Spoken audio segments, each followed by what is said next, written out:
राधे राधे, जय श्रीमन नारायण, हरे कृष्णा। कैसे हैं आप लोग?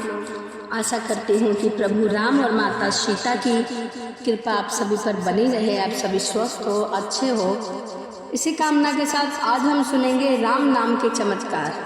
तो आइए ज़्यादा देरी न करते हुए वीडियो को शुरू करते हैं। एक बार एक साधु महाराज जी थे। वह सारा दिन राम राम का जाप किया करते थे, ढोलकी बजाकर कीर्तन करते रहते थे और हमेशा राम नाम का ही कीर्तन करते थे। उनके कुटिया के पास एक व्यक्ति का घर था। वह उस साधु महाराज से बहुत परेशान थे। एक दिन वह व्यक्ति गुस्से में उस साधु की कुटिया में चले गए और कहने लगे कि क्या तुम दिन रात राम राम रटते रहते हो? तुम्हें तो कोई काम धंधा नहीं है, हमें तो कमाने जाना पड़ता है, हमारे पास तो काम धंधा है। तुम्हारी ढोलकी की आवाज़ से मैं सो भी नहीं पाता हूँ। साधु कहने लगा कि तुम भी मेरे साथ राम नाम जाप करो, फिर देखो कमाल, तब तुम्हें पता चलेगा कि कितना आनंद है राम नाम में।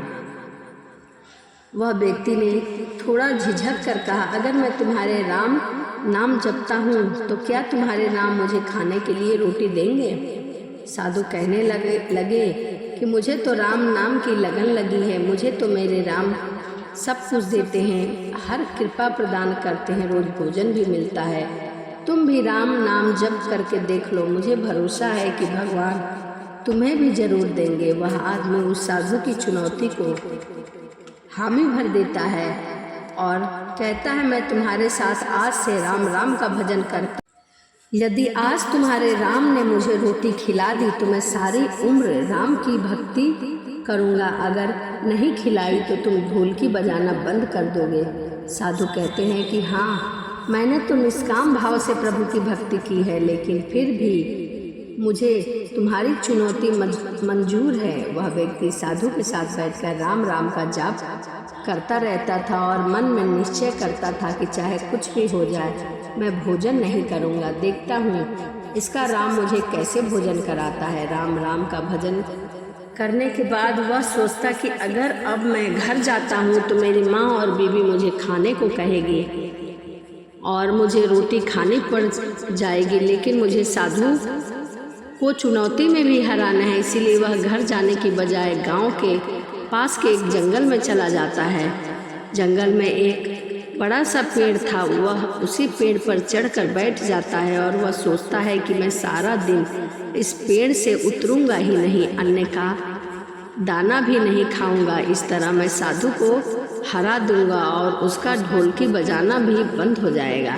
कुछ देर बाद उस जंगल में से एक बंजारों की टोली गुजरती है। उन्हें भूख लगी होती है तो बंजारों का सरदार कहता है कि आग जलाकर यहीं पर खाना बना लो, अब खाना खाकर ही हम आगे बढ़ेंगे।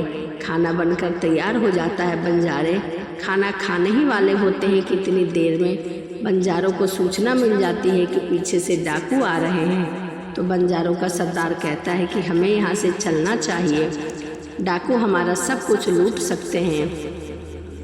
वे बंजारे खाना वहीं पर छोड़कर चले जाते हैं। वह आदमी पेड़ पर चढ़कर सब कुछ देख रहा होता है। कुछ समय बाद डाकू वहां आ पहुंचते हैं। भोजन को देखकर डाकू कहने लगते हैं कि खुशबू तो बहुत अच्छी आ रही है, लेकिन यह भोजन किसने बनाया है और बनाने के बाद खाया क्यों नहीं है? आखिर क्या कारण है कि ऐसे छोड़ के चला गया है?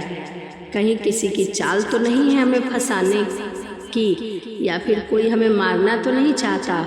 हो सकता है इस भोजन में विष मिला हो। उसी समय डाकुओं के सरदार की नज़र उस व्यक्ति पर पड़ी जो वृक्ष के ऊपर बैठा था। वह उसे नीचे आने का आदेश देता है और डाकू उस व्यक्ति से पूछता है कि हमें मारने के लिए तुमने भोजन में क्या मिलाया है? वह बेचारा डरते हुए कहता है कि मैंने यह भोजन नहीं बनाया, इसमें जहर नहीं है, यह भोजन बंजारों ने बनाया है। आपके आने की खबर सुनकर वह यहाँ से डर के भाग गए हैं, लेकिन डाकुओं के आगे उसकी एक न चली। डाकू उसे कहने लगा कि अब तुम्हें यह भोजन खाकर दिखाना पड़ेगा, क्योंकि हमें लगता है कि तुमने ही यह भोजन बनाया है और इसमें जहर मिलाया है। अब तुम ही सबसे पहले इस भोजन को खाओगे। वह जिद पर अड़ा था और मैं यह भोजन नहीं खाऊंगा, किसी कीमत पर नहीं खाऊंगा। डाकुओं का शक और भी गहरा हो जाता है। वह बंदूक की नोक उसके सिर पर रखते हैं और कहते हैं कि तुझे यह भोजन खाना ही पड़ेगा, नहीं तो गोली ही खानी पड़ेगी। वह व्यक्ति डर के मारे भोजन कर लेता है और साधु को याद करते करते आंसू उसकी आंखों से झरझर बह रहे होते हैं। उसने कहा था कि मेरा निश्चय है कि राम नाम जब लोगे तो तुम्हें भोजन अवश्य मिलेगा। उसके भोजन करने के बाद डाकुओं ने उसे छोड़ दिया। अब उसे विश्वास हो गया कि बंजारे को और डाकुओं को और किसी ने नहीं, श्री रामचंद्र जी ने ही भेजा था। वह सीधा साधु की कुटिया में चला गया और जाकर उनके चरणों को प्रणाम किया और उन्हें सारा वृत्तांत कह सुनाया। अब उस साधु से भी ज़्यादा उसे राम नाम की लगन लग चुकी थी। उसने अपना पूरा जीवन रामचंद्र जी को ही समर्पित कर दिया। वह हर जगह हरि नाम जपता, श्री राम के नाम जपता और राम के ही भजनों में लीन रहता था। तो यह था राम नाम का चमत्कार। वीडियो आपको कैसी लगी कमेंट करके ज़रूर बताइएगा। यदि वीडियो अच्छी लगी हो तो चैनल को सब्सक्राइब और लाइक करना ना भूलें। तो चलिए इसी के साथ वीडियो को समाप्त करते हैं और मिलते हैं अगली वीडियो में। सभी को राधे राधे, जय श्रीमन नारायण।